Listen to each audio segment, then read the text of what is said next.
Sevgili dostlar, merhaba, herkese hayırlı günler diliyorum. Allah inşallah iyiliklerimizi çoğaltmayı, kötülüklerimizi azaltmayı, hatta bitirmeyi hepimize nasip eylesin. Bugün iyiliği konuşacağız. Çünkü iyiliğin gücü sınırsızdır. İyilik sonsuz şifadır. Kur'an ne söylüyor iyilik için? Bismillah. İnnel hasenati yudhibne seyyiat. İyilikler kötülükleri yok edicidir, ortadan kaldırıcıdır. Velike zikra lizzakirin, nasihatleri tutanlar, doğruyu, güzelliği bilen ve bunun peşinden gidenler için bu bir hatırlatmadır diyerek bize Hud suresinin 184. ayetinde Allah Teala hatırlatıyor. Kıymetli dostlar, men ca'e bil haseneti felehu aşru emthaliha. Başka bir ayet-i kerimede kim bir iyilikle gelirse ona yaptığının tam 10 katı misli karşılığı vardır. Ve men ca'e bis seyyiati fela yujza illa mithlaha ve hum la yuzlamun. Kim bir kötülükle gelirse Allah ona kötülüğünün karşılığını verir. Başkasını vermez. Ve hum la yuzlamun. Onlara zulüm de edilmez, haksızlık da edilmez. Allah Teala mükafatı verirken 10 kat fazlasını veriyor iyilik yapana, kötülük yapana da misliyle mukabelede bulunuyor. Adaletin, sonsuz hükmün, hakimiyetin sahibi Allah bize iyiliğin karşılığında 10 kat veriyor. Kötülüğün karşısında sadece mislini, miktarını bize tazmin ediyor. Ne büyük Yaradan. Öyleyse iyiliği çoğaltacağız.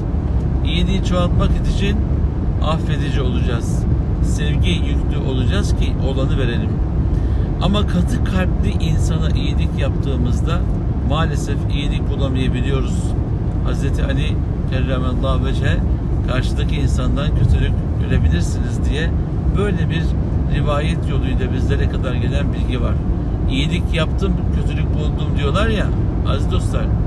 İyiliğin karşılığı ancak iyiliktir. Rahman suresi. Hel cezaul ihsani illel ihsan. Sadece iyiliğin karşılığı sadece ve sadece iyiliktir diyor. Böyle bir nimetin içinde olup da nasıl iyilik yapmayacaksınız?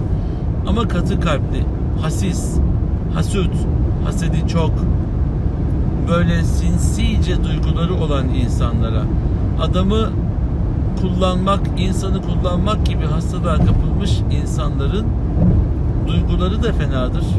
Verirsiniz, hep iyisinizdir. Bir gün vermezsiniz ya da veremezsiniz. Vallahi dünyanın en kötü insanı olursunuz. Çünkü onun hayal ettiği şeyi ona yaşatmadığınız için. Aziz dostlar, tabii ki ihtiyaç sahibine destek olacağız. Yardımcı olacağız, iyilikte bulunacağız. Fakat unutmayın, sizde, eşinizin, çocuklarınızın, hatta sizde hakkınız olduğunu unutmayın. Size en iyi siz bakarsınız. Siz ve ailenizin dışında kalanlarla ilgili de hayırlar yapmakla mükellefsiniz. Ama bu yaptığınız hayırlar sizin yaşam standartınız alt üst etmemeli, ailenizi sıkıntıya sokmamalı ve bu duygu dünyası içerisinde karışıklıklar yaşamamalısınız. Bunlar hayatın içinde tecrübe edilmiş, danışmanlığını yaptığımız dostlarımızın, uzman yöneticilerin kendi hayat planlamaları içerisinde bizlerle istişare ederek bizde bırakmış oldukları tecrübedir. Aziz dostlar, madem ki iyilik şifadır, şifa kaynağıdır, öyleyse bu şifadan hep beslenelim. Kendimizi şifasız bırakmayalım. Allah'ın rahmet denizi çok geniş. Şu damlaların yağdığı, sağanak sağanak üzerimize geldiği gibi rahmet de üzerimize sağanak sağanak gelir melekler aracılığıyla.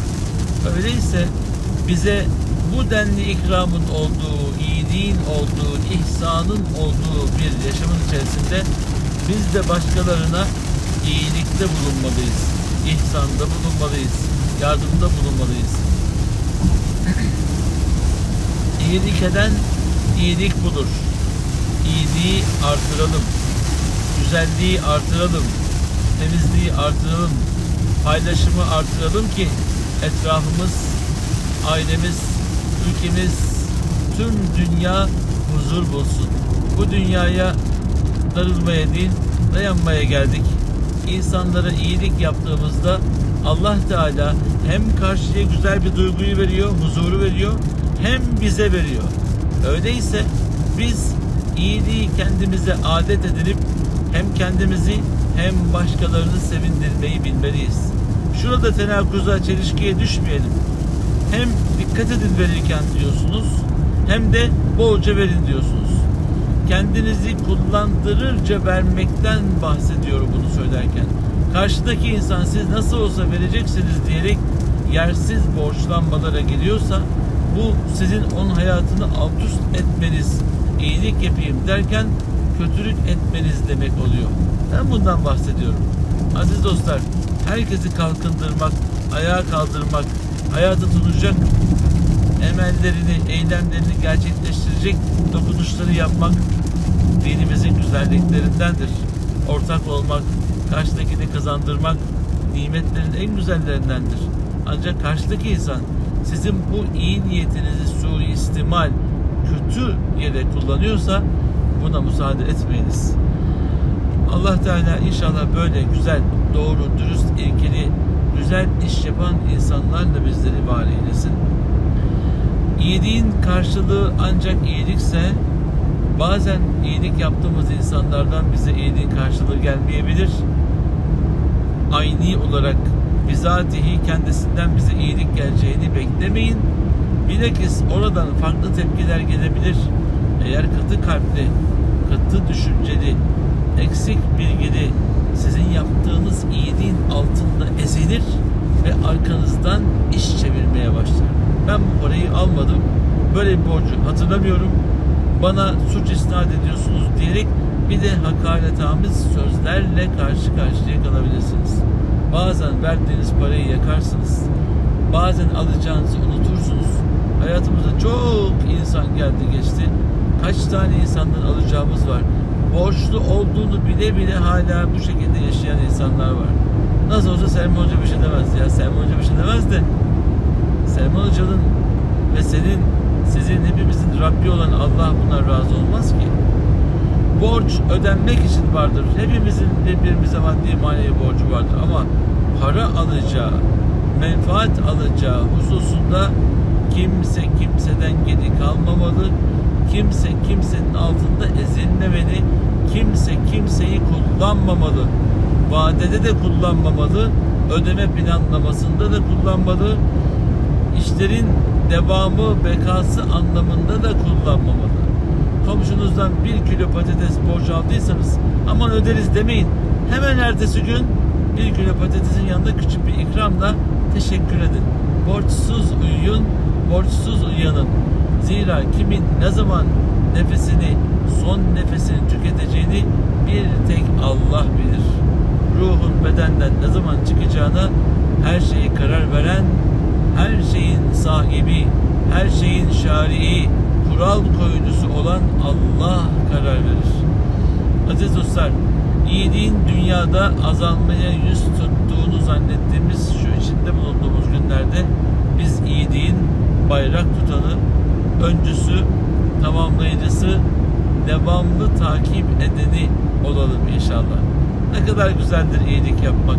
İyiliğin insana verdiği huzuru şurada yaşamak. İkram eden olmak, öncü olmak, hayırsever olmak, hayırhah olmak, hamiyetperver olmak, karşılık beklemeksizin, sponsorluk havası olmaksızın sırf Allah rızası için yapılan hizmete hamiyetperver denir. Hamilik, kolaçan eden, koruyup kollayan demektir. Teşekkür dahi beklemeyendir. Ama sponsorluk daha öyle değil.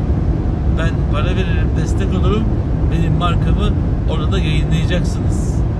Bazen de istemedikleri halde o markayı koyarlar ki hayırseverlerin adedi çoğalsın diye. O da başka bir güzelliktir. Ama bir elin verdiğini bir elin görmemesi hayırın, paylaşımın, ihsanın en güzel olanlarındandır. Kur'an-ı Kerim ışığında, hadis-i şerifler ışığında, hayatın içinden bir takım örneklerle size bugün iyiliği anlatmaya çalıştık. Allah iyi olanlarla beraber bizleri var eylesin. Rabbena ve tevaffena ma'al ebrar. Allah'ım iyiliği adet haline getirmiş insanlarla bizim canımızı al, bizi onlarla beraber eyle diye Kur'an ayeti bize nasıl işaret buyuruyorsa biz de dünyadayken mebrurin, mağfurin, iyiliği adet haline getirmiş olan insanlar ve bağışlanmış insanlardan olmayı Rabbim hepimize nasip eylesin. Efendim iyi olun, iyi kalın, iyi olanlarla beraber olun diyorum ve her şeyin en iyisine, herkesin ve her şeyin sahibi Yüce Rahman